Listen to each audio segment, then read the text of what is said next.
শুধু তাই নয়, মক্কাতে বিশ্বনবী পিস এগ্রিমেন্ট করলেন, শান্তি চুক্তি মুশরিকদের সাথে। মদিনাতে যে বিশ্বনবী মদিনা চার্টার করলেন, মদিনা সনদ করলেন ইহুদিদের সাথে। আবার মদিনাতে বিশ্বনবী ইহুদিদের সাথে পিস ডায়ালগ করলেন, ইন্টারফেথ ডায়ালগ করলেন, আন্তধর্মীয় সংলাপ করলেন, যেই সংলাপের মূল ভিত্তি ছিল তাওহীদ। মূল ভিত্তি ছিল কি? তাওহীদ। বিশ্বনবী ইহুদিদেরকে ডাকলেন, আহ্বান করলেন, কুল ইয়া আহলাল কিতাবি তাআলাউ ইলা কালিমাতিন সাওয়াইন বাইনানা ওয়া বাইনাকুম আল্লা না'বুদা ইল্লাল্লাহ ওয়ালা নুশরিকা বিহি শাইআন ওয়ালা ইয়াত্তাখিযা বা'দুনা বা'দান আরবাবাম মিন দুনিল্লাহ فإن تولوا فقولوا اشهدوا بأننا مسلمون। সুবহানাল্লাহ পড়েন।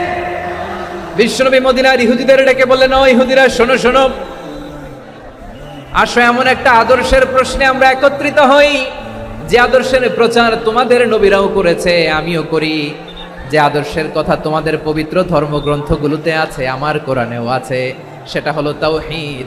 আমরা এক আল্লাহ ছাড়া কারো ইবাদত করব না, আল্লাহর সাথে কাউরে শরীক করব না, আল্লাহ ছাড়া কাউরে রব মানব না। পড়েন সুবহানাল্লাহ। তাহলে আমার প্রিয় লালমনিরহাটের ভাইরা, মদিনাতে যেয়ে তিনি মদিনা চার্টার করলেন, মদিনা সনদ, পিস ডায়ালগ করলেন, শান্তির সংলাপ,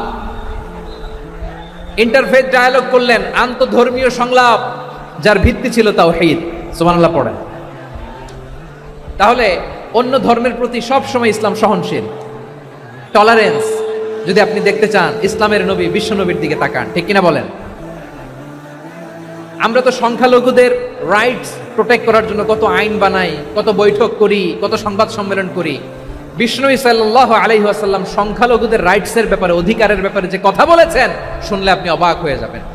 বিশ্বনবী বলেন, আলা মান যালামা মুআহাদান আও ইনতাকাসাহু আও কাল্লাফাহু ফাওকা তাআতিহি আও কাল্লাফাহু ফাওকা তাকাতিহি আও আখাযা মিনহু শাইআন বিগাইরি তিবি নাফসিন ওয়া আনা হাজিজুহু ইয়াউমাল কিয়ামা। খবরদার, জেনে রাখো, কেউ যদি কোনো সংখ্যালঘুর উপরে অত্যাচার করে, কোনো সংখ্যালঘুর প্রাপ্য থেকে যদি কেউ কাউকে ঠকায়, সংখ্যালঘুর উপর যদি কেউ কষ্ট দেয়, কোনো সংখ্যালঘুর সম্পদ যদি কেউ জোর করে কেড়ে নেয়, আমি কিয়ামতের দিন বিশ্বনবী ওই সংখ্যালঘুর পক্ষে আর ওই মুসলমানদের বিপক্ষে বাদী হয়ে দাঁড়াবো।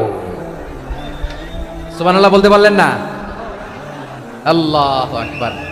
আপনি নামাজি, আপনি মুসল্লি, আপনি হাজী সাহেব, তাহাজ্জুদ পড়তে পড়তে কপালে দাগ ফেলে দিছেন, আপনার প্রতিবেশী হিন্দু, ভাবছেন আমার তো পাওয়ার আছে, ওর জমিটা দখল করি। বিশ্বনবী বলেন, কিয়ামতের দিন ওই হিন্দুর পক্ষে তোর বিরুদ্ধে আমি বাদী হয়ে দাঁড়াবো। পৃথিবীর কোন ধর্মে এরকম স্টেটমেন্ট পাবেন? পাবেন? আপনি ভাবছেন আপনি নামাজ পড়লে হাজী সাহেব কপালে দাগ ফেলাই দিলে আপনি সেলসেলায় জান্নাতে চলে যাবেন না? খবরদার।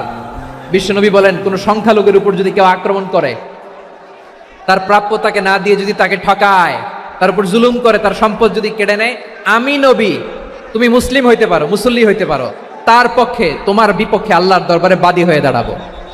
আচ্ছা লালমনিরহাটের ভাইরা, কথা বুঝতে পারলে আওয়াজ করে উত্তর দেন। বিশ্বনবী যদি কারো বিপক্ষে দাঁড়ায় কিয়ামতের দিন, আমি আবারও বলছি, বিশ্বনবী যদি কিয়ামতের দিন কারো বিপক্ষে দাঁড়ায়, ও তো সেলসেলায় জান্নাতি।